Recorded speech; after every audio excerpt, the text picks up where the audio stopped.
আমি বুথে ছিলাম, আপনি বুথে ছিল না ওইখানে না, আমি ভাই যখন ওই রুমে ঢুকছে, উনি জিজ্ঞেস করতে গেছে, আমি ভাই যখন ওই রুমে ঢুকছে তখন আমি এই যে ওই ভাই স্যার বসেন, বসেন, স্যার বসেন, ভাই, শুনেন, বুঝ ধরলে আপনি আপনারও ধরতে পারবেন, আমারও ধরতে পারবেন। আপনি এটা দল আপনি নিয়ে জানার যেতে জন্য। বাইরে যেতে পারেন। আপনি প্রার্থী বলতে পারেন, সরকার কর্তৃক অনুমোদিত আমরা 3 জন মানুষ, সরকার আমাকে সমস্যা নাই, অনুমতি যদি দিয়েছে, লিখিত আপনারা থাকে থাকবেন। আপনি অবশ্যই যাবেন, কিন্তু দলবল নিয়ে যেতে পারেন না, এটা বলতে দিলেন, শুনেন। দলবল নিয়ে আপনি যেতে পারেন। আপনি অনুমতি কারণ দিয়েছেন। আপনি গেছেন এই কারণে আমি না, আপনি- গেছি, নতুবা আমি এখান থেকে যাওয়ার যাবেন কথা। কেন?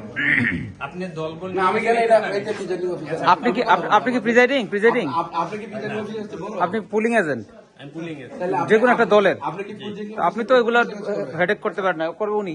আমি তো ওনার কাছে কমপ্লেন দিতে গেছি। আপনি যাবেন কেন? উনি আসবে, তারপর করবেন উনি আপনি। কিভাবে আসবে? উনি তো রুমে ছিল, উনি কিভাবে আসবে? কি কমপ্লেন দিতে গেছেন? আপনার রুমে কেউ ঢুকলে তখন আপনি কমেন্ট করেন, আরেক রুমের জন্য আপনি তো কমেন্ট করতে পারেন না।